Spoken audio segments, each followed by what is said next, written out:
इस क्लास में स्वागत है दोस्तों आप लोगों का। हम आशा करते हैं कि आप लोग स्वस्थ होंगे और मस्त होंगे। ये जो वीडियो क्लास है ये टीजीटी, पीजीटी और नेट के जो एग्ज़ाम हैं उनके लिए महत्वपूर्ण है। तो चलिए हम लोग शुरू करते हैं बारी बारी एक एक क्वेश्चन। चलिए पहला क्वेश्चन देख लेते हैं। खड़ी बोली हिंदी का प्रथम कवि किसे माना जाता है? तो खड़ी बोली हिंदी का प्रथम जो कवि है माना जाता है अमीर खुसरो को माना जाता है। आगे बढ़ते हैं।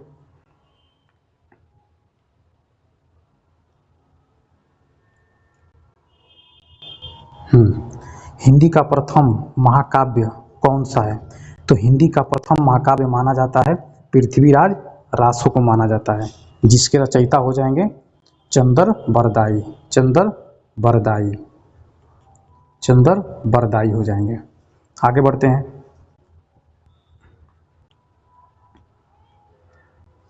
हिंदी का प्रथम बड़ा महाकाव्य, हिंदी का प्रथम बड़ा महाकाव्य कौन सा माना जाता है? तो हिंदी का प्रथम बड़ा महाकाव्य माना जाता है पद्मावत को माना जाता है, जिसके रचनाकार हो जाएंगे मलिक मोहम्मद जायसी जी हो जाएंगे। आगे बढ़ते हैं। हिंदी का प्रथम कवि किसे माना जाता है? तो हिंदी का प्रथम कवि माना जाता है सरहपा को या सरहपाद को, जिनका समय लगभग है लगभग हो जाएगा इनका 746 के आसपास हो जाएगा। और ये माने हैं राहुल सांकृत्यायन जी ने माना है। राहुल सांकृत्यायन जी ने माना है हिंदी के प्रथम कवि सरहप्पा को। ये सिद्ध कवि हैं, सरहप्पा जी जो हैं ये सिद्ध कवि हैं। ठीक है, आगे बढ़ते हैं। हिंदी का प्रथम महाकवि किसे माना जाता है? तो हिंदी का प्रथम महाकवि माना जाता है चंदर बरदाई को। जैसा कि हम जानते हैं कि इसको मानने वाले थे रामचंद्र शुक्ल जी थे और प्रथम महाकाव्य माने थे इन्हीं की रचना चंदर बरदाई को। आगे बढ़ते हैं। हिंदी खड़ी बोली का प्रथम महाकाव्य किसे माना जाता है? तो हिंदी खड़ी बोली का प्रथम महाकाव्य जो है माना जाता है प्रिय प्रवास को। प्रिय प्रवास को माना जाता है, जिसके रचनाकार हो जाएंगे हरिऔध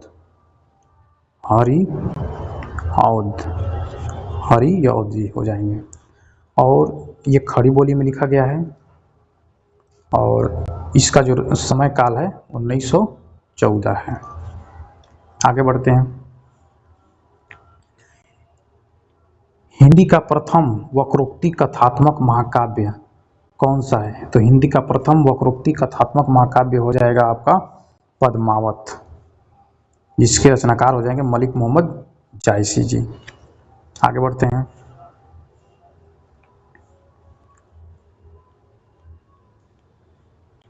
खड़ी बोली गद्य की प्रथम रचना कौन सी मानी जाती है? तो खड़ी बोली गद्य की प्रथम रचना मानी जाती है चंद छंद वर्णन की महिमा। इसके रचनाकार हो जाएंगे गंग कवि हो जाएंगे। आगे बढ़ते हैं।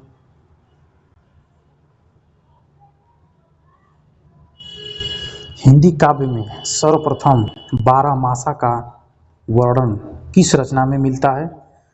तो हिंदी काव्य में सबसे पहले यानी कि प्रथम बार 12 मासा का प्रयोग किया गया है विशलदेव रासो में, जिसके रचनाकार हो जाएंगे नरपति नाल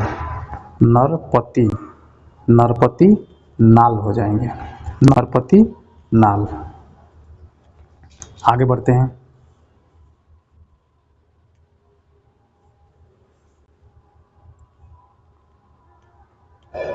आगे देखते हैं। हिंदी काव्य में सर्वप्रथम नक्सिक मतलब नक्श से लेकर शिखा तक वर्णन किस रचना में किया गया है? तो दोस्तों इसमें हो जाएगा राउरवेल में जो है इसमें ये ऐसा काव्य है जिसमें सर्वप्रथम यानी सबसे पहले जो है नक्सिक वर्णन किया गया था, जिसके रचनाकार हो जाएंगे रोड़ा कवि। और ये हिंदी का प्रथम चंपू काव्य भी इसे माना जाता है राउरवेल को। तो आपका ऑप्शन सी सही हो जाएगा। आगे बढ़ते हैं दोस्तों। हाँ, आगे देखते हैं। हिंदी साहित्य के प्रथम ज्ञानपीठ पुरस्कार किसे प्रदान किया गया था? तो हिंदी साहित्य का प्रथम ज्ञानपीठ पुरस्कार प्रदान किया गया था सुमित्रा नंदन पंत को। इनको चिदंबरा के लिए, सुमित्रा नंदन पंत को चिदंबरा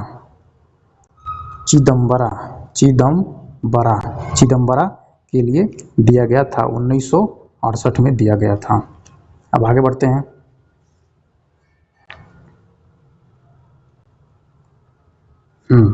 हिंदी भाषा के लिए ज्ञानपीठ पुरस्कार पाने वाली प्रथम महिला साहित्यकार कौन है?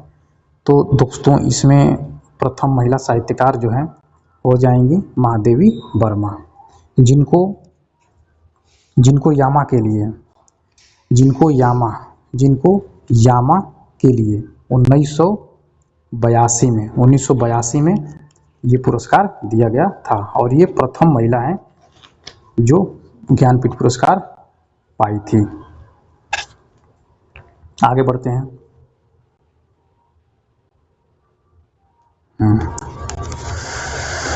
हिंदी भाषा के लिए प्रथम साहित्य अकादमी पुरस्कार किस लेखक को प्रदान किया गया था?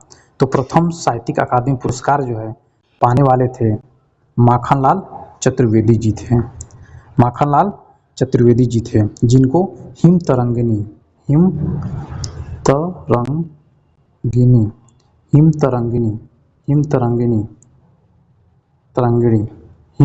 के लिए इनको प्रथम साहित्यिक अकादमी पुरस्कार दिया गया था 1955 में। आगे बढ़ते हैं।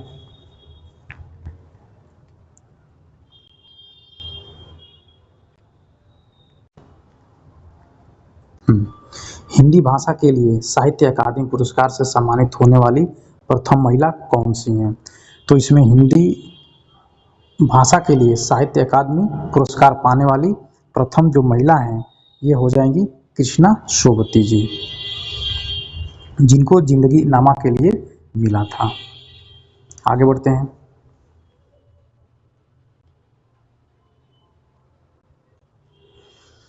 हिंदी के किस लेखक को सर्वप्रथम सरस्वती सम्मान से सम्मानित किया गया था? तो दोस्तों इसमें जो है सर्वप्रथम सरस्वती सम्मान जो है मिला था हरिवंश राय बच्चन जी को मिला था, जिनकी खुद की आत्मकथा थी उसके लिए, और इनको मिला था 1991 में। अब इनकी जो आत्मकथा है 4 भागों में बांटी गई है। क्या भूलूं क्या याद करूं, नीड़ का निर्माण, बसेरे से दूर, 10 द्वार से सोपान तक, ये इनकी आत्मकथा है और इनकी आत्मकथा को 4 भागों में बांटा गया है। आगे बढ़ते हैं। हिंदी साहित्य के लिए प्रथम व्यास सम्मान किस लेखक को प्रदान किया गया था? तो दोस्तों व्यास सम्मान जो है प्रदान किया गया था रामविलास शर्मा जी को, और जो इनकी रचना थी भारत के भाषा परिवार और हिंदी के लिए 1991 में इनको प्रथम व्यास सम्मान पुरस्कार दिया गया था। किस क्षेत्र में? हिंदी साहित्य के क्षेत्र में। आगे बढ़ते हैं दोस्तों।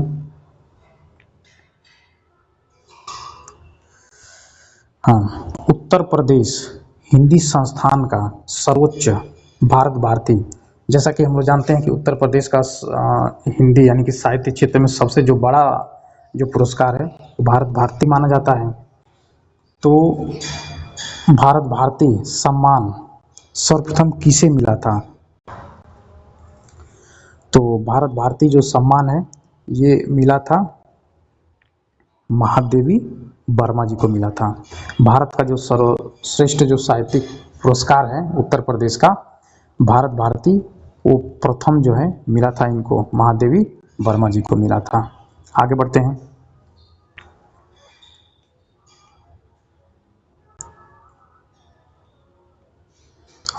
हिंदी का प्रथम देव पुरस्कार किस साहित्यकार को प्रदान किया गया था? तो हिंदी का प्रथम देव पुरस्कार जो है आपका ऑप्शन बी हो जाएगा दुलारे लाल भार्गव, और ये जो देव पुरस्कार है उनको मिला था दुलारे लाल दोहावली के लिए। दुलारे दुलारे लाल, दुलारे लाल दुहावली के लिए मिला था। दुहावली, दुलारे लाल दुहावली के मिला था 1923 ईस्वी में, 1923 ईस्वी में मिला था। अब आगे बढ़ते हैं, अगला क्वेश्चन देखते हैं।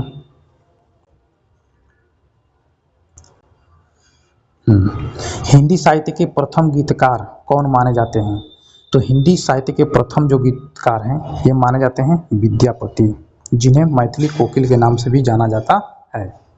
इन्हें बहुत सारे नामों से जाना जाता है। आगे बढ़ते हैं। हिंदी साहित्य की प्रथम कवयित्री किसे स्वीकार किया जाता है? तो प्रथम कवयित्री यानी कि जो महिला लेखिका होती है उसे कवयित्री कहते हैं, और जो पुरुष लेखक होते हैं उनको लेखक कहते हैं या कवि कहते हैं। लेखक लेखिका, लेखक पुरुष को कहते हैं, लेखिका महिला को, कवि पुरुष को कहते हैं और कवयित्री महिला को कहते हैं। तो इसमें प्रथम कवयित्री किसे स्वीकार किया गया है हिंदी साहित्य का? तो किया गया है मीराबाई को किया गया है प्रथम कवयित्री। आगे बढ़ते हैं।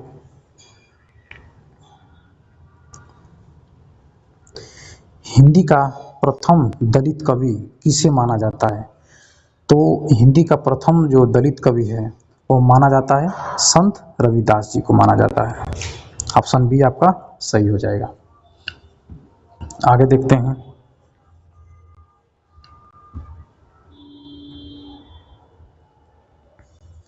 आधुनिक हिंदी साहित्य का प्रथम दलित कवि किसे माना जाता है? आधुनिक की बात हो रही है, प्रथम की बात नहीं रही। आधुनिक हिंदी साहित्य का प्रथम दलित कवि किसे माना जाता है? तो हीरा डोम को माना जाता है। उसके बाद अछूतानंद को माना जाता है।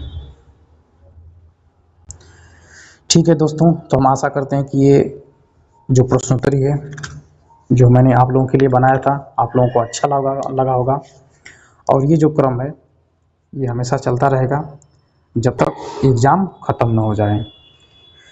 तो हम आशा करते हैं कि ये प्रश्नोत्तरी आप लोग को अच्छा लगी होगी। धन्यवाद।